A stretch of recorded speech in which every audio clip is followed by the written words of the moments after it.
Yes, Kenya. Tamu sana, tamu sana, tamu sana, yes. This evening, Azimio Brigade is a very happy team. And that is so because Kenya Kwanza has yielded to one of its demands by dropping eldest member of parliament, Aden Keynan. For those who have been following the talks, Azimio has been pushing Kenya Kwanza to drop Aden Keynan. Azimio feels Keynan is an Azimio MP. Ruto and his team, they have been reluctant to drop Aden Keynan. In fact, William Ruto's side has been saying that for them to drop Aden Keynan, Azimio should also drop Kosing, because Kosing's party is in a working agreement with the government. So Kenya Kwanza has been saying, for us to drop Keynan, you must also drop Kosing. That has been the bone of contention. And one of the reasons why Azimio resumed its mass action was because of Aden Keynan. But now that the government is replacing Aden Keynan without any condition, that shows clearly William Ruto's team is climbing down. In this video, I want to explain 5 reasons why William Ruto is climbing down and they are now accepting to drop Aden Keynan without conditions at all. If you are watching us, but you have not yet subscribed, subscribe, give this video a like. Let's proceed. Let's have a look at the story as captured by Citizen.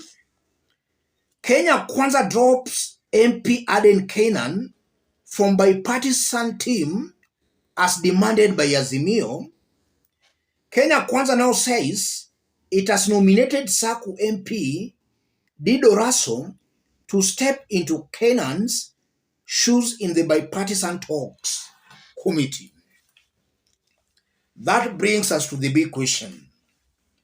Why has the government climbed down? Because it's almost certain and very clear that this is a government climbing down. And truth be said, the government is climbing down mainly because of the mass action. That's what has forced the government to climb down. So, why has the government climbed down? Let's dig deep. The first reason, from what we were witnessing in Kenya, we have been seeing the likes of Moses Kuria issuing threats of even assassinating Azimio leader. And in the event something happens to Raila Odinga, even William Ruto and that team, or rather his team, they are not safe. Because even in that service, in that police service, or even in the security, Raila also has diehard fans within the security. In the event something happens to Raila Odinga, even William Ruto himself is not safe. So there was that uncertainty. In the event something happens to Raila Odinga, even Ruto's life is not safe. I think that's the reality. And that's the uncertainty that has most definitely forced Ruto and his team to climb down. It was clearly getting out of control. That's the first reason. The second reason, Ruto knows that with or without Aden Keynan, he will still bulldoze his way through the talks. After all, he has the majority members of parliament in both houses, in the National Assembly and in the Senate. And as I talk, it's still not known, it's not yet clear whether the talks will be held in parliament or whether they will be outside parliament. So Ruto knows that with or without Aden Keynan, he will still bulldoze his way through the talks. That's why he's replacing Aden Keynan. Aden Keynan was not a big issue to William Ruto and his team. And then the third reason, when the talk started, Ruto thought that he was going to control the talks and the processes from start to finish. That everything he was to say was the one to, or that was to be the way. I believe that William Ruto now is realizing that that's not possible. Yes. He has to also consult and listen to Azimio team. He has just come to this realization that things might not be as he thought. I think that's also a reason why Ruto is climbing down. It somehow is a little bit different from our second point. Yes. And then fourthly, Ruto is trying to save face. This week alone, there are senior individuals visiting the country.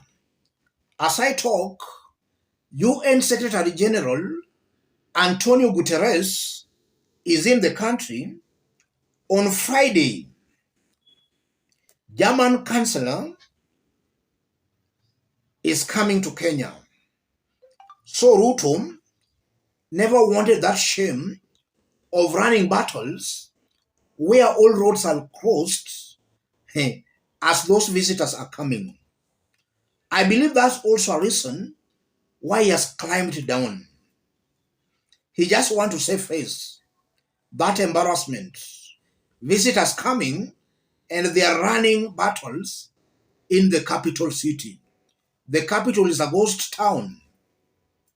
And then finally, I strongly believe that international pressure is forcing William Ruto and Raila Odinga to agree, to dialogue. The presence of UN Secretary General cannot be ruled out here. It might be possible that UN Secretary General is here to broker a truce between the government and the opposition. So I won't be wrong to conclude that the international pressure is forcing Ruto and the Azimio team to climb down.